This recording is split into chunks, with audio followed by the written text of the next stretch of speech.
Assalamualaikum dan salam sejahtera semua. Selamat datang ke Sides Channel dalam segmen Perkongsian Cerita Mistik.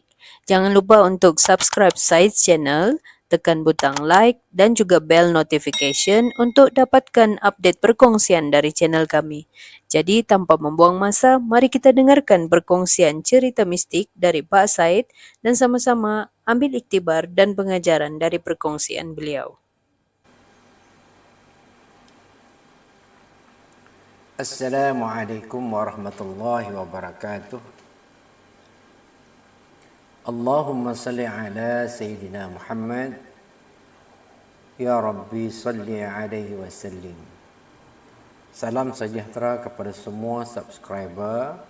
Moga-moga Tuhan melimpahkan rezeki yang luas, makbulkan segala hajat dan doa, dan diberikan keafiatan dalam kehidupan di dunia dan di akhirat. Amin.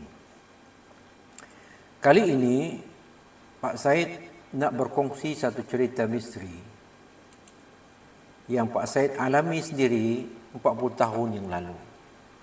Ya, sekadar memberikan pendedahan kepada sesiapa juga agar sentiasa istiqamah dan amalan yang baik. Pokoknya amalkan yang baik-baik sajalah. Sentiasa bermohon kepada Tuhan, tidak bangga diri, ya, dan tidak harus sombong kepada makhluk lain, apakah pada sesama manusia atau pada makhluk-makhluk gaib yang tidak kelihatan. Kejadian yang Pak Said mau kisahkan di sini berlaku ketika Pak Said berjaya memiliki sebidang tanah atas nama Pak Said sendiri. Detik itu Pak Said berumur 23 tahun. Walaupun masih muda, namun Pak Said bersemangat untuk meneroka hutan dara yang baru dianugerahkan itu. Justru pada setiap hujung minggu Pak Said mesti menjenguk tanah itu. Lantaran ya Pak Said sering berkira-kira bagaimana untuk membukanya, siapakah yang akan Pak Said upah untuk membersihkannya. Cukupkah wang simpanan yang Pak Said simpan selama ini untuk menampung kesemua keperluan itu? Pak Said bersyukur kepada Tuhan kerana telah memberikan kejayaan kepada Pak Said. Dari keluasan 11 ekar, Pak Said telah berjaya menumbang dan membersihkan 2 ekar tanah di bahagian hadapan. Malahan Pak Said sendiri turut melakukan kerja memerun dan membakar saki-baki kayu dan dedaunan yang kering. Dan di dalam tempoh beberapa minggu saja selepas itu, Pak Said telah berjaya menanam puluhan pokok-pokok durian, pokok kelapa dan pokok pisang di atas tanah yang telah dibersihkan itu. Memang mudah jugalah Pak Said kendalikan, lantaran lot tanah Pak Said itu benar-benar berada di depan jalan kecil. Lebih mudahlah bagi Pak Said mengangkut anak-anak pokok buah-buahan dengan menggunakan kenderaan pengangkutan yang Pak Said sewa. Nah, di dalam kegirangan untuk mengikuti pembesaran pokok-pokok yang Pak Said tanam, hampir setiap hujung minggu Pak Said menjenguk kebun itu. Ketika inilah Pak Said melalui satu tragedi yang tidak dapat Pak Said lupakan. Justru dalam usia yang masih muda dan bersendirian di keluasan 100 ekar yang melingkungi tanah 2 ekar yang Pak Said buka itu, rasanya belum ada pemilik tanah yang menerokai tanah-tanah milik mereka. Yang jelas, ketika setiap kali Pak Said mendatangi tanah kebun tersebut, ternyata di kiri kanan jalan sepanjang 6 ke 7 kilometer itu, kesemuanya masih terpacak dengan pokok-pokok balak dara, bekas hutan balak yang sudah diterokai oleh pemaju. Memang Pak Said maklumi satu jawatankuasa telah dibentuk untuk berunding dengan sebuah koperasi tempatan bagi membangunkan kawasan tersebut. Pak Said pun sendiri bersetuju untuk berbuat demikian sekiranya ia menguntungkan. Bagaimanapun kawasan di hadapan tanah tersebut akan tetap Pak Said keluarkan untuk tanaman dusun buah-buahan yang Pak Said telah tanami. Pak Said mulakan cerita di awal pagi hari Ahad yang nyaman Seperti amalan lazim Pak Said, seusai melakukan solat subuh, Pak Said akan melanjutkannya dengan berbagai amalan yang Pak Said warisi daripada opa dan arwah atuk Pak Said. Kebetulan Pak Said ini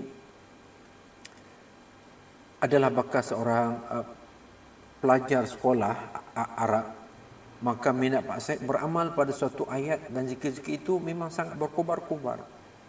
Malahan amalan-amalan kebatinan di dalam persilatan yang Pak Said pelajari lebih mendekatkan Pak Said dengan tarbiyah tawassul dan mendawamkan fadilat ayat-ayat Al-Quran dan amalan zikrullah secara berterusan. Akhirnya Pak Said mulai cenderung dengan amal-amal kebatinan, sekaligus cuba mempraktikkan ayat-ayat ruqyah sebagai perubatan alternatif. Pada hakikatnya Pak Said bukanlah seorang yang hebat, cuma sekadar berminat untuk menghayati tentang aurah dan alam gaib. Justru Pak Said sangat meyakini kekuatan selawat dan zikrullah, apatah lagi tentang fadilat satu ayat-ayat Al-Quran yang Pak Said amalkan. Kesemua amalan ini merupakan persiapan dasar yang telah bertapak dalam diri Pak Said, sehingga Pak Said tidak merasakan suatu cabaran yang besar ketika bersiap-siap untuk berangkat ke kebun secara bersendirian. Dan selepas bersarapan pagi pada pagi itu, Pak Said memohon pamitan daripada opa dan uma yang juga akan beridar keluar untuk mengurusi tugasan mereka dalam perniagaan. Dan sebelum perpisahan pagi itu, Pak Said sempat memohon doa kepada keduanya. Ya, moga-moga semua urusan Pak Said sekeluarga akan sentiasa dipermudahkan oleh Tuhan dan dihindari daripada keburukan dan fitnah. Seperti biasa, setiap kali hendak berpergian ke kebun, Pak Said akan membawa sebilah parang dan batu gosok. Selain itu, Pak Said juga membawa sebotol besar air mineral, termos air kopi panas dan nasi yang pada pagi itu telah pun disediakan oleh Uma. Dan yang terakhir, yang Pak Said tak boleh lupakan, Pak Said turut masukkan rokok dan macis api ke dalam beg yang Pak Said bawa. Ia tentunya berbaloi, sesuailah dengan pengangkutan motosikal yang Pak Said gunakan. Itulah satu-satunya alat pengangkutan yang Pak Said miliki. Yang penting, kesemua peralatan tersebut mampu dimanfaati dalam kerja-kerja yang Pak Said kendalikan sehingga ke jam 10 atau 12. Justru itulah saja ruang masa yang Pak Said mampu bertahan untuk kerja-kerja sembilan di kebun tersebut. Dalam tempoh setengah jam meredah perjalanan di atas jalan batu kelikir, Pak Said pun sampailah ke destinasi yang dituju. Pak Said menungkapkan motosikal di tepian jalan dan memerhati ke arah tanaman yang mula menghijau. Tentunya pokok-pokok pisang lebih mendahului ketinggian pokok-pokok yang lain. Sejuk hati Pak Said keriangan. Sambil menyalakan sebatang rokok, Pak Said mula berkira-kira untuk melangkah ke pondok rehat yang Pak Said bangunkan sejak daripada awal dulu. Pak Said terpaksa menaiki bukit yang sedikit curam kerana bentuk muka buminya agak berbukit ke atas dan kembali landai di daratan. Ketika itulah Pak Said mengalami kejutan yang sangat luar biasa. Hampir-hampir Pak Said terduduk kaku. Justru tanpa bunyi mesin penumbang pokok, tanpa hiruk-pikuk para pekerja, tiba-tiba terdengar bunyi sebatang pokok balak yang mungkin sepemeluk tumbang menghampak bumi. Bah! Suara itu benar-benar kuat, seolah-olah berada di belakang Pak Said. Namun tak kelihatan pula goyangan pokok-pokok yang lebih kecil, seperti mana lazim keadaan di permukaan bumi ketika sebatang pokok besar ditumbangkan. Pak Said benar-benar kecut sambil memerhati keadaan di sepanjang jalan yang memanjang dari timur ke barat. Tiada seorang manusia pun yang kelihatan. Malahan suara kenderaan pemilik-pemilik tanah yang berjiran juga tidak kedengaran. Suasana tetap sunyi sepi. Yang kedengaran hanyalah burung enggang, suara burung enggang dan teriakan mawas bersaut-sautan. Namun Pak Said kuatkan diri dan terus melangkah ke pondok untuk menempatkan bekalan yang Pak Said bawa. Ketika itu teringat juga cerita orang-orang tua yang menurut mereka kalau terdengar suara pokok tumbang ketika nak masuk ke dalam hutan, maka itu petanda tidak baik. Justru keadaan itu benar-benar terjadi di dalam perjalanan hidup Pak Said. Memang ada tanda nak balik saja. Namun suara hati Pak Said menghalang. Kamu pulang bermakna kamu takut. Takut selain Tuhan itu syirik khafi. Bagaimana mungkin kamu tidak berani menyahut cabaran ini? Benar-benar Pak Said teruji. Lantaran Pak Said ketika itu sedang berada di kawasan hutan yang kelihatan tiada penghuninya. Sambil meneguk segelas kopi panas, Pak Said menghidupkan unggun api dari kayu-kayu kering yang memang Pak Said himpunkan di bawah pondok. Justru mengikut pesanan orang tua-tua, nyalaan api di dalam hutan itu akan mengembalikan semangat kita yang dalam keadaan takut. Betul atau tidak, Pak Said tidak menghiraukannya. Yang penting bagi Pak Said dapat berehat seketika. Sambil menunggu kalau ada tetangga yang datang untuk meninjau-ninjau tanah milik mereka yang masih belum dibongkar itu. Timbul juga rasa geram di hati Pak Said. Lantas semacam mengumili ketiadaan mereka. Sudah mendapat tanah, malas pula mengusahakannya. Lama juga Pak Said menunggu dan terus menunggu. Tapi tidak kelihatan pejalan kaki atau kenderaan yang melewati kawasan tanah Pak Said. Jam sudah menunjukkan lewat pukul 8.40 pagi. Lantas Pak Said nekat dan mula mencapai parang panjang yang sudah Pak Said tajamkan. Tugasan yang Pak Said nak sasarkan sekadar membersihkan sekitaran pokok tanaman yang mula tegak menyubur. Sementara tiang-tiang perteduhan pokok-pokok durian yang Pak Said serkupkan dengan jejaring hitam, Pak Said pastikan ia masih boleh bertahan dengan baik. Botol-botol air berlubang yang Pak Said tanamkan di batang pokok durian juga masih berisikan air. Masa terus berjalan, tidak terasa juga kerja-kerja yang Pak Said lakukan sudah mengambil masa hampir 1 jam lamanya. Dan dalam masa beberapa minit saja lagi, kesemua pokok tanaman sudah pasti kelihatan bersih. Lalu Pak Said berehat seketika di dalam pondok sambil memastikan nyalaan unggun api terus hidup dan memuntahkan asap yang banyak. Harapan Pak Said moga ada jiran yang akan mendatangi tanah perkebunan mereka. Pasti akan menambah keberanian pada Pak Said untuk menghadapi situasi tersebut. Bagaimanapun kawasan itu tetap dilanda keheningan yang mencekam. Sambil memerhati ke sekitaran pondok, maka terlihatlah Pak Said secacap busuk jantan berhadapan dengan tempat duduk Pak Said. Di sekitaran busuk itu masih melihat rumput dan lalang yang belum dibersihkan. Tiba-tiba jantung Pak Said berdebar kencang. Sekali lagi suara hati Pak Said berbisik bagaikan memerli Pak Said. Busuk itu tempat jin bersarang. Kenapa kamu biarkan? Kamu tidak takut ke syirik kerana mengagungkan kediaman makhluk seumpama itu? Ayo, tebas dan bersihkan. Jangan kamu tinggalkan tempat ini sebelum kamu lakukan tugasan itu. Benar-benar Pak Said terkesima. Terasa benar seolah-olah ada makhluk gaib sedang mengancam Pak Said dengan langkah siap siaganya. Bulu rumah Pak Said turut berdiri dan Pak Said pura-pura tidak ambil tahu. Sambil minum seteguk lagi air kopi panas, Pak Said terus menyalakan sebatang rokok. Pak Said cuba memulihkan semula keberanian Pak Said. Istighfar dan selawat mula Pak Said bacakan. Dan tiba-tiba rasa marah pada ketakutan dalam diri Pak Said terus menjadi-jadi. Tidak sempat Pak Said menghabiskan petikan ayat-ayat manzil yang khusus. Keberanian Pak Said mula bangkit dan terasa semacam ada satu teriakan dari dalam diri Pak Said. Makhluk gaib itu perlu ditentang. perangi dia. Pak Said langsung melangkah menghampiri busut dan menetap di atas bahagian atas busut tersebut. Keyakinan Pak Said hanya satu. Pak Said tidak mau syirik. Keyakinan Pak Said hanya pada Allah. Nah, ambil bahagian kamu.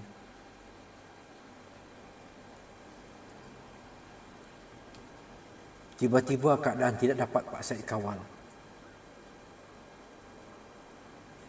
Belum sempat parang tebas Pak Said angkat, terasa bagaikan 10 kilogram beras dihempapkan ke atas bahu Pak Said. Pak Said terduduk di atas tanah. Kepala Pak Said terasa mengembang. Mulut Pak Said tiba-tiba terkunci. Mata Pak Said tertutup dan tidak dapat dibuka. Kedua tangan Pak Said juga terasa kejang. Bagaimanapun Pak Said bersyukur kerana fikiran Pak Said masih sedar dan berfungsi dengan baik. Namun Pak Said tidak mampu membacakan ayat-ayat yang panjang. Ianya sering terhenti kerana kesesakan dalam dada Pak Said. Dan Pak Said tidak dapat melanjutkan bacaan itu balik. Lantas Pak Said memohon perlindungan daripada Allah dari kejahatan makhluk jahat yang tidak kelihatan. Pak Said berusaha menekankan lafaz istighfar dan salawat di dalam hati Pak Said. Kemudian Pak Said memusatkan pada kalimah La ilaha illallah. Pak Said terus membaca di dalam hati berterusan. Seluruh pemusatan mata batin Pak Said tertumpu kepada kalimat agung itu dan mengalirkannya terus ke sekujur tubuh mengikut iringan pernapasan Pak Said yang masuk dan keluar. Alhamdulillah, dalam tempoh beberapa minit sahaja perasaan Pak Said kembali tenang. Kulit yang Pak Said cubit mula terasa sakit. Kedua mata Pak Said kembali terbuka. Bibir Pak Said juga sudah boleh mengucapkan kalimah La ilaha illa anta Subhanaka inni kuntu minas zalimin. Dan Pak Said lanjutkan dengan bacaan ayat kursi dan mengambil dan sambil menyelami segala maksud dan tujuan. Allahu Akbar. Pak Said akhirnya mengambil wuduk dengan sebotol air mineral yang Pak Said bawa dan melaungkan surat azan di kesunyian pagi itu. Apabila terasa pulih, Pak Said lantas mengambil keputusan untuk beridar meninggalkan kawasan itu beserta dengan doa dan munajat agar Tuhan melindungi Pak Said di dalam perjalanan. Insiden yang terjadi menimpa Pak Said tidak berakhir di situ saja. Keadaan seperti ini sering mengganggu Pak Said. Justru ada kalanya situasi itu mendatangi Pak Said ketika sedang mengendarai motosikal. Sehingga kan Pak Said sering berhenti di tepian jalan untuk memulihkan keadaan. Pak Said khawatir petaka itu akan mengganggu ketenteraman pengguna-pengguna jalan raya yang lain. Malang tidak berbau. Andainya keadaan itu berlanjutan, mungkin saja Pak Said akan menemui kecelakaan yang tidak dijangkakan. Peristiwa yang berlaku tidak Pak Said rahsiakan pada Opa dan Uma. Lantas Pak Said ceritakan dari A sampai Z. Opa tersenyum. Beliau langsung merumuskan kesalahan Pak Said. Justru sepatutnya Pak Said menghindari suatu musibah yang telah diberikan pertanda keburukan oleh Yang Maha Kuasa. Kekentalan jiwa tidak takut pada makhluk selain Allah itu adalah baik. Meneruskan kerja-kerja membersihkan pokok-pokok di dusun itu juga adalah baik. Namun memangkas busuk dengan niat perang itu adalah salah. Justru mengapa harus memunculkan perseteruan pada makhluk yang tidak memudaratkan Pak Said? Justru Opa memutuskan beberapa tindakan yang perlu Pak Said laksanakan agar tidak terus diganggu sehingga menimbulkan kemudaratan yang lebih besar. Pertama-tama, Pak Said wajib memantapkan keberanian diri dengan capaian zikir La ilaha illallah ke tahap yang maksimal. Justru fokuskan kepada kekuatan Allah semata-mata. Yakinkanlah Hanya Allah yang berhak memudaratkan kita.